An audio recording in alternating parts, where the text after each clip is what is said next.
This is an updated review of the Garmin Forerunner 225.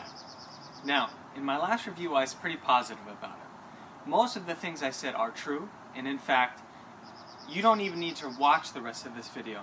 If you have $300 and it's not going to be a big consequence to spend $300 on a watch that might serve a particular usage but not a whole lot of other features besides helping your running. Now, I actually returned the Garmin Forerunner 225 because I found it to be not as useful as I had hoped.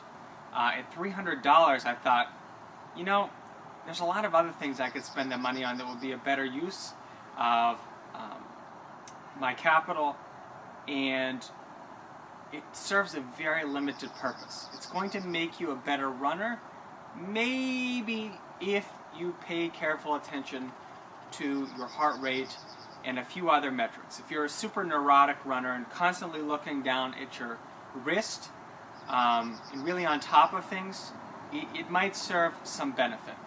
But for me, I found, for a few reasons, it wasn't worth the $300. Now let me tell you a little backstory about how I came to get the 225. First, I was going to buy an Apple Watch, and then I noticed with the Apple Watch, number one, there's no built-in GPS, which is a minor oversight on Apple's part, but not a huge one because people like myself always carry their phone around when they're running, because I'm out in the city. Particularly when I lived in New York City, I would just grab my phone, grab a credit card, grab my ID, and go running, and I'd end up someplace. If I needed to get directions or needed to find something, I would just use my phone, and I'd use Strava, the Strava app on the phone, and when I got to that place, I'd grab a Metro card, slide it, and go home on the subway.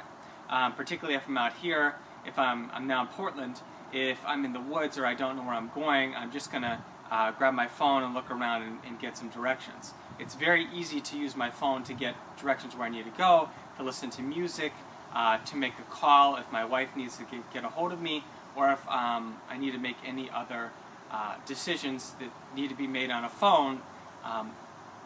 Having just a running watch is not really going to help me. So pretty much all the time I have some ID, a credit card. When I'm in the city, I'll have some sort of mass transit card, and I'll have a phone with me.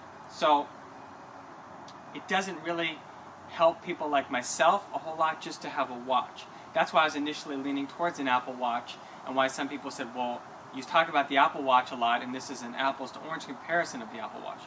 Well, not exactly, right? So if Apple forgot the GPS or didn't feel like it was a worthwhile inclusion in the form factor, may have needed to be wider or thicker or whatever to include a GPS.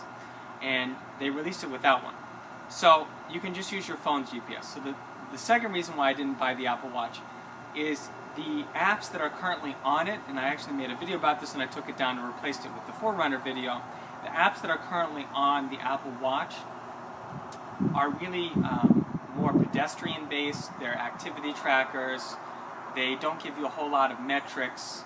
And the Strava app, because the SDK version 2.0 is just coming out, they haven't had the ability to write apps directly for the watch. And really it's sort of a mirroring of what's on the phone, so that the apps that are currently there are not nearly as full-fledged as you would think. Because the Apple Watch has, in my opinion, quite a bit more engineering and functionality into it than any competing smartwatch. The Android watches are close, but I don't really think you can compare the processing power of an Apple Watch with the processing power of a Garmin watch. Apple has really set the bar very, very high. So the Apple Watch is not ready for prime time with runners, but in the back of my head I say it's got the processing power, it's engineered well, it's just a matter of time before they get the right apps written.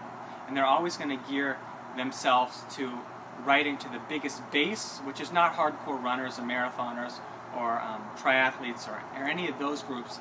They just want to have a full-fledged activity tracker and then other abilities to track, say, short runs and some basic information around that.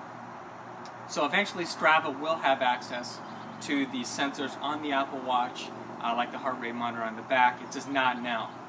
So that's why I didn't buy the Apple Watch. Instead, I saw the 225. I thought, this is perfect. It's got the built-in optical heart rate sensor. It claims it has some sort of activity tracker in it.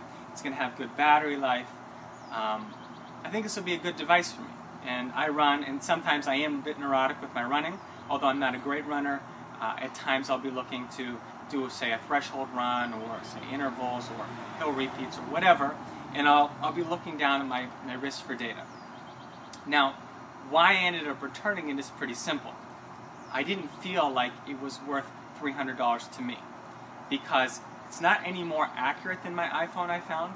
And this isn't to say it's inaccurate, it's just to say that all of these devices are built around being small and having a small form factor, and you're not going to get the same precision of a unit that seems to be built around a larger antenna and getting the most reception, and maybe having some other capabilities for redundancy and checking multiple signals to get some sort of more precision, because I have not found any GPS that's on your wrist or in your phone that's very, very accurate.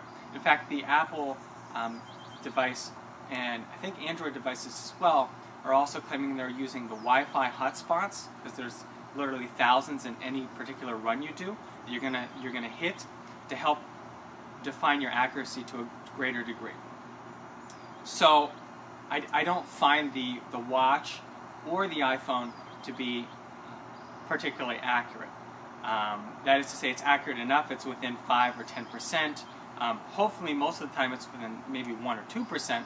But occasionally, you do have an outlier. Like one run, I found the Apple device that I was using, which is an iPhone 5S, to be off by maybe 3 or 4%. And then another run, I found the Garmin watch to start me off in a totally different spot than I was actually starting, which was about, I think, a block and a half, 2 blocks over. So both devices have accuracy problems, but that's because of the nature of the device, not because they're bad devices. Perhaps in the future these devices will get pinpoint accurate, but don't expect any device, and particularly look at the testing of DC Rainmaker. He's done some really well-designed tests and had 5 or 6 devices on his bike and come up with a different number for every single device. So don't expect these devices to be particularly accurate or more accurate than your phone. So I found myself going out there seeing that, this device really isn't any more accurate than my phone, and then I get my phone out to check what it came up with in my watch, and I end up hitting save, submit, boom, it's on Strava. I can see it. I can look at the overlays. They're really great on Strava. It's nice. The social networking is really well designed, and ultimately I found the Garmin. I'm looking for the Garmin Connect app. Click it. Okay, is it syncing? Is it syncing? Is it syncing? Okay, it's there. Now is it going to sync to Strava? When's that going to happen? And I found it added 2 or 3 layers to the process, whereas the phone, I'm just done, and it's there to visualize. It's not nearly as smooth of a process if you're going to carry your phone anyways, to be fiddling with the watch and the phone. Now, that obviously is a problem, because I'm not going to be able to view my speed and metrics on my wrist, but Strava's cueing me in, and if you've run enough, you know the difference between a 7:30 mile and an 8:30 mile and a 9:30 mile and a 10:30 mile. You're going to have all these feelings anyhow. And elite runners, although they're going to have maybe a GPS watch on their long runs, well, guess what? On their shorter runs and their track work, they're on a track, and they're using a stopwatch. They're using that feature of the watch they're wearing, and they're not relying on GPS. They want to know their 400, 800, 1600, 3200, 1500 meter times, 5,000 meter times, 10,000 meter times. They're going to be on a track. That's really the best way to find out accuracy and speed of a particular given workout, is utilizing a stopwatch. Okay, so that's out of the way. Accuracy, it's never going to be perfect. The other thing is, so someone commented, is it comfortable? It's fine for a watch. If you don't like watches, it will be average. For me, I'm sort of in the middle on watches. I find myself getting used to them the more I wear them, it's pretty supple, the width doesn't really matter. Forget that. It's not going to be a huge decision when you're buying it. So someone said, oh, what about the battery life? Is the battery life really good? That's why I would buy this device over, say, an Apple Watch. The battery life is very good on the Garmin device. The question is, why would you want to wear it 24 hours a day?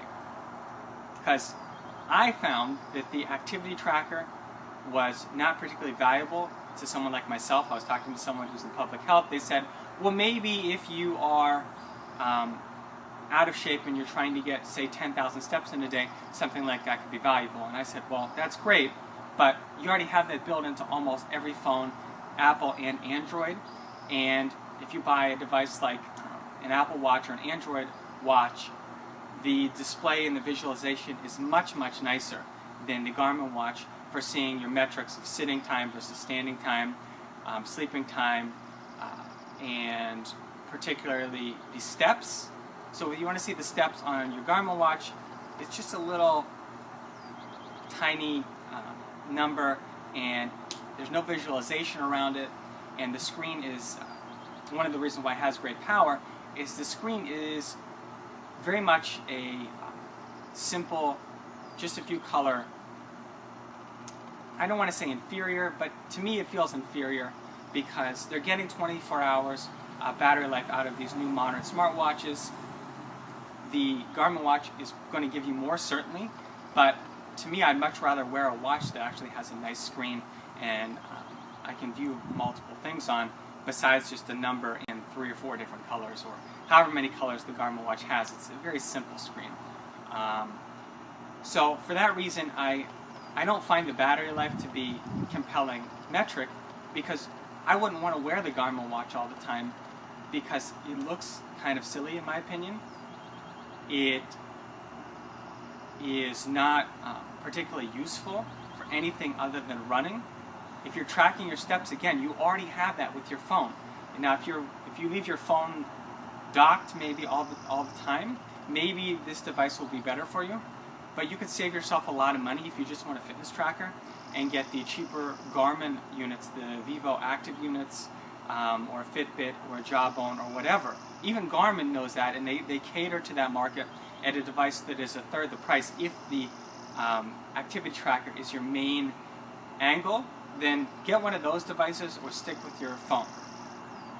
So, overall, it's $300.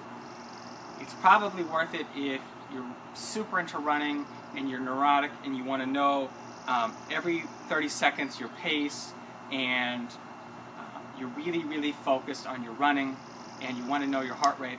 But I found myself just going out and sort of forgetting about the watch, and I knew how fast I was going. I wasn't listening to my music, and on the hard days where I was supposed to run hard, I ran hard, and particularly I'm running a lot more trails now, so I did a run where it was a mile at 13% grade. There's no need for me to look at my watch. I'm peaked out, I'm maxed out at whatever pace I'm currently running. I'm trying to run it as fast as humanly possible. For me, that's very slow because I'm not very strong. So I have a feeling a lot of runners, they're going to buy this watch, and they're probably going to not look at it a lot. So that's my takeaway.